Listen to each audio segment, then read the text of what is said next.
I'm specifically interested in seeing how virtual reality can be used for storytelling, especially from underrepresented or disadvantaged communities. And I am an international artist, so the best I can express myself is talking about a story from my own community. So my current work is a small nugget of the bigger picture that I'm trying to paint, or I'm trying to create a platform which other people can also use for doing what I'm trying to do. And just to prove that, my thesis work or the project that I'm creating is telling a story about a migrant, a refugee who crossed borderlands between India and Pakistan way back in 1945 when India got independence. And recounting the whole encounter through his granddaughter's voice and narrative.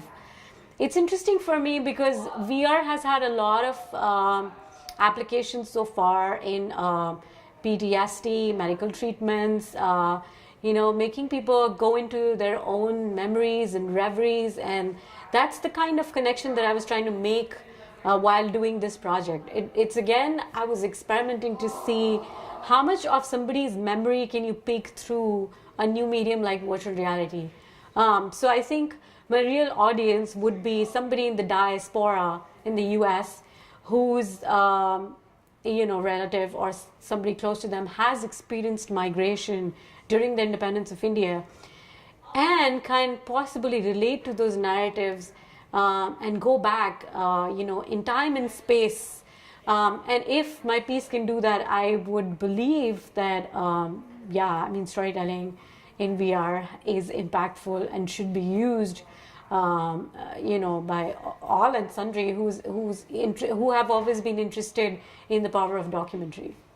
Specifically, working on this project was really hard for me.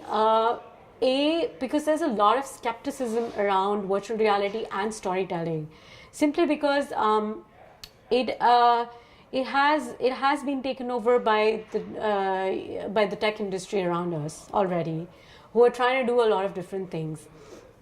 But my whole argument is that internet was where VR is today as well, and internet was supposed to be that medium which democratizes people. Which lets you reach out to different people. Social media was supposed to be that thing, but it did not happen because it got taken over by all the tech giants and they started monetizing it. I don't have a doubt that that's not going to happen with VR, but that's least of my interests. My challenge was that because I'm working with such a new technology and I don't know how to do it, plus I'm trying to tell stories through that medium, I tried to focus on my strength, which was storytelling in the documentary format. So I knew what I was good at, and then I left the rest of it to find people who could collaborate with me, which is, I think, collaboration in itself is a strength of mine. So I did what I could by myself, and then I looked outside for resources, for people who would be interested and as passionate as I am about the story, to collaborate with me on this project. So I had to go out and get developers to code for me. I mean, right now as well as we're speaking and we're designing scenes in it, we have to code certain times because certain interactions just don't work. And the code doesn't exist anywhere on GitHub, so my developers are like pretty much floundering for it and wondering what they should do. And it's always scary because we don't know if the next interaction is going to work. Because I had to get people from the tech world and collaborate with them. Also to translate my language of storytelling, of filmmaking, of narratives, of documentary to another language where a coder could understand where I'm coming from. And also visually express that was extremely hard. I think what I did was just a little prototype to see if it can work.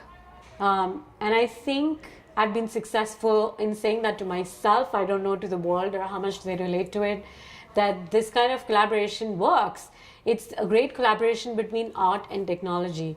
And when we do that, the difficult thing is that people always expect solutions out of you.